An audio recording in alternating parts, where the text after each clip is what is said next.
What did we get? Good or bad or good? We shouldn't sugarcoat it. There is only a low proportion of Australian intercity travel is by rail. And in fact, we're not fundamentally rail travellers. But we do have some decent city rail networks. Yeah. Our national patronage is probably only about 20%, I think, of what the UK's is. The journey to work mode share did peak at about 15% before COVID. It's a little less than that now, but we're finding that there's increased weekend travel, for example. In freight, only look, it's a shameful thing, but only about 2% of goods between Sydney and Melbourne goes by rail. Yeah. That is intermodal freight. It is better east-west. The longer distances, I forget, it's quite impressive. It's certainly above 50% over there. But there's a lot of potential for growth. We have 23,000 level crossings across the country, and only 21% of those have active protection. So yeah. That is, that's a lot. That's very much a big capital B bad on the network. Yeah, absolutely. Yeah, it is. 23, I mean, there's a lot of land, but gee. Yeah. Point-to-point times by rail are usually slower than by road, almost always. Just 11% of our track is electrified. 87% of our track distance is just single track. Yeah.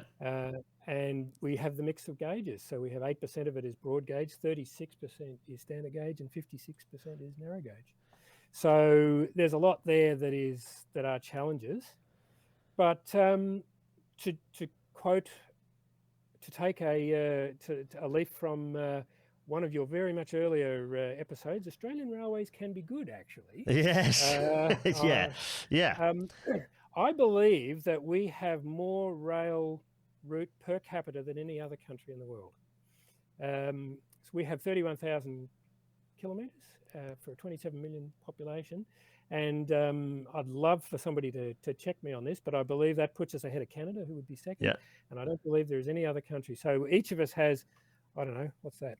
A metre or something of track. Yeah, each. Yeah. Each, but that's more than anywhere else in the world. So that is even with the network shrinkage we saw in that map before. More freight goes by rail than all other modes combined. A lot of that is the bulk extractive stuff. Yes. We'll get to that in a second. Yeah. In fact, I'm going to put our face back up to show you that there is a graph that you have that shows something that I put up a second ago, but actually we want to highlight this particularly because it is interesting and it talks about the story and the good news story actually that you're highlighting. Yeah.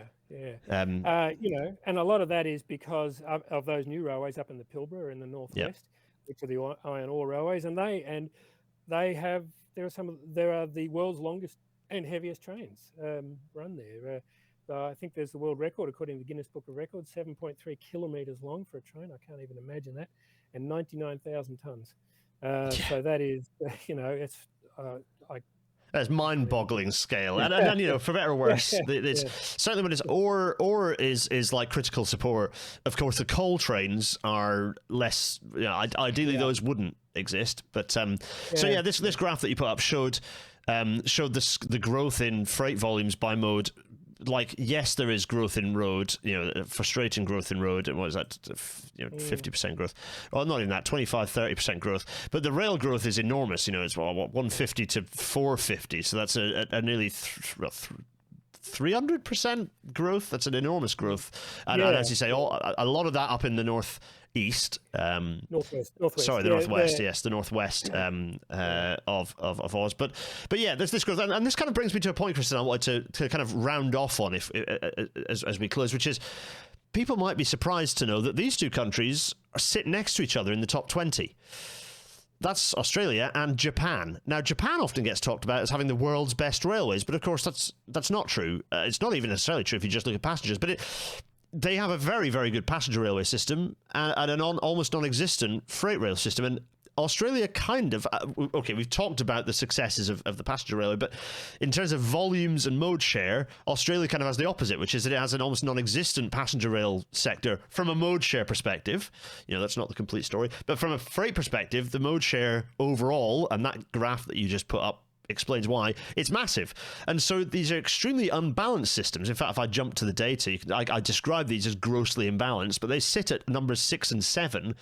Japan at number 6 and Australia number 7 as two systems with greatly opposing types of system, and yet the two countries are next to each other. So Australia, it is not, it sits way above most of Europe, sits way above the US and the UK in terms of the effectiveness of its railway system.